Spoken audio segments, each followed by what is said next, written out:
Et sur ce plateau, Farid Demsdeba, fondateur du mouvement citoyen pour l'Algérie, un cercle de réflexion apolitique. Bonjour, merci d'être avec nous sur ce plateau, Farid Demsdeba.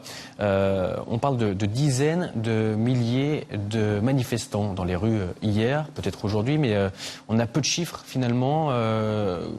Est-ce que vous disposez d'informations par rapport à la manifestation d'hier? On parle de manifestation de masse. Qu'en est-il exactement en termes de participation et peut-être aussi en termes d'interpellation? Alors, concernant les chiffres du nombre de manifestants, malheureusement, il n'y a pas en Algérie d'instance, on va dire, qui puisse se charger justement du comptage. Mais c'est vrai que tous les retours qu'on a pu avoir, notamment au niveau de notre mouvement, des gens, des sympathisants qui étaient sur place, nous parle vraiment d'un regain de participation incroyable, des foules telles qu'on les a connues au début de cette révolution. Donc là, c'est un an de révolution algérienne. J'ai plus envie d'utiliser le thème Hirak qui est galvaudé à l'heure actuelle, sachant que Hirak signifie juste mouvement. Là, il faut vraiment l'appeler tel qu'il doit être désigné, c'est-à-dire révolution. Mais c'était massif, vraiment massif. Où en sont les militants du Hirak ou du mouvement de révolution, comme vous le nommez, emprisonnés, qui n'ont pas bénéficié d'une grâce récente? On sait qu'il y a eu des milliers de détenus qui ont été égraciés, mais pas de manifestants. Justement, c'est là où on se pose des questions sur la vraie motivation de l'exécutif, sachant que une des revendications premières de cette révolution, c'est la libération sans condition des détenus d'opinion, quels qu'ils soient. Et à l'heure actuelle, cette revendication qui est totalement légitime n'est pas entendue. Il y a eu cette grâce de Tebboune qui justement a permis à des milliers de détenus de sortir, et ça ne concernait absolument pas justement les manifestants et les révolutionnaires. Et c'est ça le souci à l'heure actuelle. Il ne peut pas instaurer un vrai dialogue si le premier point réclamé par cette révolution, c'est la libération des détenus d'opinion.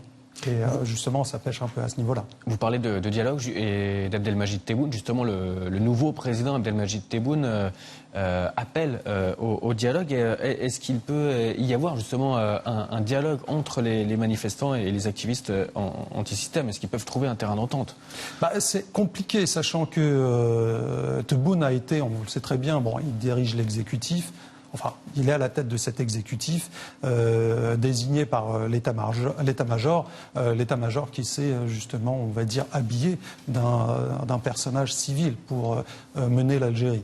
Et c'était soi-disant l'objectif de Tebboune lorsqu'il a accédé au siège de président. Mais force est constater que malheureusement, il ne tient pas parole. Donc cette main tendue, elle n'est juste de parole, elle n'est pas de fait. Et c'est très compliqué de discuter avec quelqu'un qui souffle le chaud et le froid. Donc on attend vraiment pas grand-chose de Tebboune, mais au moins de l'état-major, des signes forts. Justement, quoi comme signe fort? Parce qu'en un an, on peut quand même tirer un bilan, il y a eu quand même des avancées et il y a quand même aussi des défis à relever. Écoutez, déjà, quel point celui que j'ai abordé dès le début de cet entretien, c'est-à-dire la libération sans condition de tous les détenus d'opinion. Déjà, ça sera un premier début, ça sera un signe fort d'apaisement de cette révolution. Et là, il est au contraire, ils sont en train d'emprisonner à tout va. Monsieur Tebboune va jusqu'à vouloir déclarer le 22 février journée nationale. C'est le propre même du cynisme.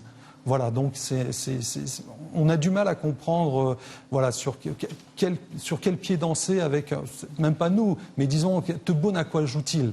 à l'heure actuelle. Une question sociétale avec ce mouvement de contestation. Quel impact sur les femmes? Qu'est-ce que ça change sur la place de la femme en Algérie? Ce qui est intéressant avec cette révolution, c'est que, à l'instar de grands révolutionnaires de la guerre d'indépendance, telles que des femmes comme Madame Benbouali ou Madame Amran ou Madame Drif ou Madame Hossein, par exemple, qui étaient des grandes figures de l'indépendance, fort est de constater que justement les femmes algériennes, parce qu'elles sont plurielles, ont continué à prendre leur destin en main et ont été fer de lance de cette révolution. Et je tiens alors justement à dire que grâce à elles et à la jeunesse, cette révolution perdure. Et je tiens à leur rendre hommage aujourd'hui pour ces 1 an de révolution. Donc elles font partie prenante de cette révolution. Je dirais même qu'elles sont le fer de lance de cette révolution. Elles sont l'essence même de cette révolution. Merci Farid Demsdeba d'avoir répondu à nos questions. Je rappelle que vous êtes le fondateur du mouvement citoyen pour l'Algérie, un cercle de réflexion politique. Merci.